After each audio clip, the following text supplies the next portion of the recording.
안녕하십니까. 세상 읽어주는 남자 이상훈입니다. 오늘은 중국과 엔비디아 얘기 좀 하겠습니다. 최근 중국의 한 매체가 틱톡의 모회사인 그 바이트댄스가 올 들어 현재까지 엔비디아 GPU 10억 달러어치를 사들였다는 소식을 내놨습니다.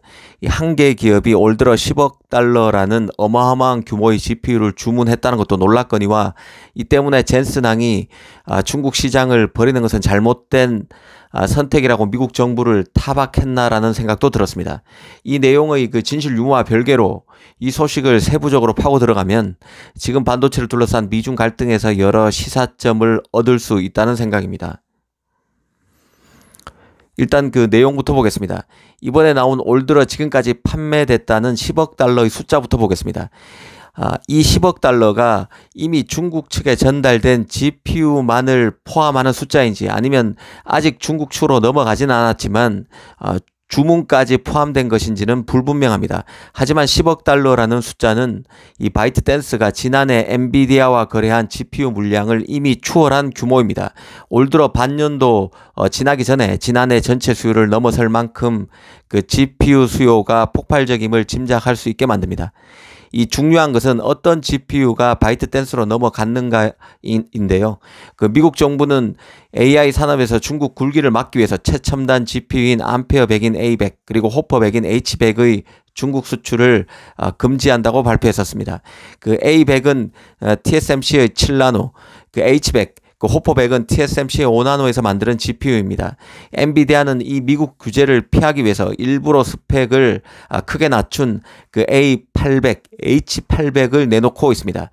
그런데 눈에 띄는 것은 일전에 한 중국 금융 전문 매체에서 미국 정부의 GPU 규제가 올해인 2023년 9월까지는 적용되지 않는다는 얘기가 나왔는데 실제 지금도 A100, H100 제품이 바이트댄스로 흘러 들어가고 있다는 식으로 이번에도 소식이 나왔습니다. 일전에 한 중국 매체는 그 엔비디아가 암페어 A100 GPU에 대한 신규 주문은 올해인 2023년 9월까지 가능한 상황이고 호퍼 그 H100 GPU도 올해인 그 9월 1일 이전에 홍콩을 통해서 공급될 수 있는 상황이라고 했었는데요. 이번 소식과도 결이 같습니다. 그래서 엔비디아가 9월 1일이 되기 전에 두 GPU를 중국에 더 팔기 위해서 폭주하는 중국의 GPU 주문을 맞추기 위해 TSMC의 5나노, 7나노의 추가 할당을 요구하고 있다는 소식도 있었는데요. 이 사실일 가능성이 적지 않다는 생각입니다. 그 엔비디아 입장에서는 9월부터는 두 GPU A100과 H100을 중국에 못 팔기 때문에 그 이전에 팔기 위해서 TSMC의 5나노와 7나노 생산 캐파를 더 요구하고 있고 그래서 다른 팹리스들이 피해를 입을 수도 있다는 소식이 있었죠. 그 내용이 아마 맞을 가능성이 적지 않다는 생각입니다. 미국이 중국의 AI 성장을 가로막기 위해서 각종 수출 제한 등 규제를 실시하고 있지만 한편으로는 자국 기업이 피해를 입는 것을 최소화하기 위해서 이런저런 구멍, 그 버퍼를 만들어주고 있다는 점도 맞다는 게 개인적인 판단입니다. 엔비디아 젠슨항이 미국 정부를 비판했지만 상업적 이익 측면에서 이해관계가 다를 수밖에 없는 미국 기업과 미국 정부가 서로 반대편에서 으르렁거리기만 한 것은 아니라는 뜻입니다. 분명 미국 기업과 정부 간의 이심전심인 측면이 있을 것으로 봅니다. 이 핵심 산업에서 중국의 성장을 막기 위한 미국 정부의 노골적 견제 그리고 그 맞은편에서는 중국 특유의 물량 공세가 GPU 전쟁에서도 그대로 나타나고 있다는 생각입니다. 이 챗 GPT 같은 경우는 대규모 언어 모델을 처리하기 위해서 엔비디아의 A100 약 한 5,000개에서 최대 1만 개가 필요한 것으로 추정됩니다. 그런데 A100, H100보다 성능이 처지는 A800과 H800을 쓸 경우에는 A100, H100을 사용할 경우보다 3배 이상의 GPU가 더 필요한 것으로 알려져 있는데요. A800, H800이 치간 데이터 전송 속도가 A100, H100보다 절반 수준 정도에 그치기 때문에 그만큼 많은 GPU가 있어야 비슷한 퍼포먼스가 가능하다는 뜻입니다. 중국으로서는 비용은 훨씬 더 들 수밖에 없는 상황이지만 미국의 포위망을 돌파하기 위해서라도 미국 GPU를 대량으로 구매하는 것 말고는 빼줄 수가 없다고 볼 수 있습니다. 엔비디아 GPU를 그만큼 많이 사야 되는 상황이라는 뜻입니다.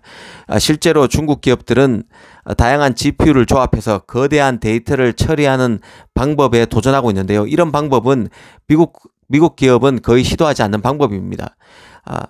중국 정부처럼 중국에 지금 수출이 안 되는 최첨단 GPU가 있기 때문에 그보다 사양이 떨어지는 GPU를 활용해서 거대한 데이터를 효율적으로 처리하는 방법에 몰두하고 있다고 생각하시면 될 것 같습니다. 이 사실 현재 미국과 중국의 반도체 분쟁 한가운데 서 있는 기업이 바로 엔비디아입니다. 이 코인 열풍의 병렬 연산 능력이 그 어느 때보다 중요해지면서 GPU를 여러 대 장착한 전문 채굴기가 등장했었는데요. 이 때문에 엔비디아 제품이 2020년 말부터 작년 5월까지 굉장히 많이 팔렸었습니다. 1년 6개월 동안 굉장히 많이 팔렸었죠. 이더리움 채굴자들이 GPU 구매에만 약 20조 가량을 썼다는 얘기도 있습니다. 이 중 상당수가 엔비디아 제품을 사들인 것이죠.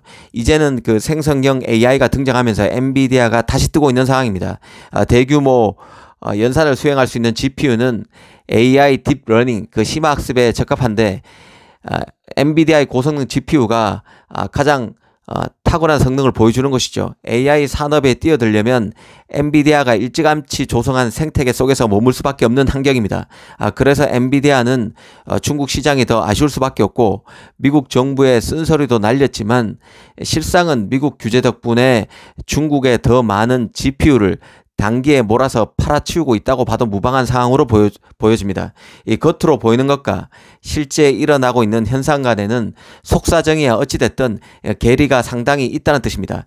중국은 자신이 개발을 끝낸 제품에 대해서는 철저히 자국 제품만 쓰는 나라입니다. 이 외국 제품은 그때까지 VIP 취급을 해주는 것이죠. 하지만 딱 그때까지입니다. 이 100기가가 됐든 지적재산권 침해가 됐든 어찌됐든 자국 기술로 외국 제품의 대체가 가능한 순간 외국 제품은 내쳐지는 것이죠. 중국은 그런 식으로 자국 산업을 키워왔습니다.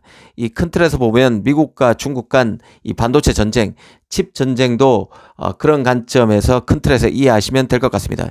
이 젠슨항 엔비디아 CEO 같은 경우는 엔비디아 최고 GPU가 중국으로 수출이 안 되면 중국의 유능한 기업들, 스타트업이나 유능한 기업들이 동기부여를 더욱 받게 돼서 결국 반도체 자립화를 이룰 것이라고 주장하고 있습니다. 하지만 한편으로 이 반도체가 워낙 공급망이 복잡하고 소재, 부품 등 여러 분야에서 최고의 기술력을 요하는 산업입니다. 그리고 기술 수준의 난이도도 다른 산업과 비교할 수 없을 만큼 높기 때문에 이런 수출 규제, 미국 정부의 수출 규제만 해도 중국의 반도체 굴기는 물 건너 간다는 게 미국 정부의 입장입니다. 모든 것을 자립하는 것이 거의 불가능한 게 반도체이기 때문에 이런 수출 규제만으로도 시간을 벌어서 중국을 최첨단 경쟁 대열에서 낙마시킬 수 있다는 게 전문가들의 판단이죠. 이런 갈등 구조 속에서 미국 정부와 미국 기업이 꺽먹고 알먹는 그 해법을 찾기 위해서 규제의 수위 조절을 하고 있는 게 아닌가 하는 생각도 듭니다. 오늘은 엔비디아의 GPU의 중국 수출이 여전히 폭발적이라는 소식의 뒷배경을 한번 살펴봤습니다. 감사합니다.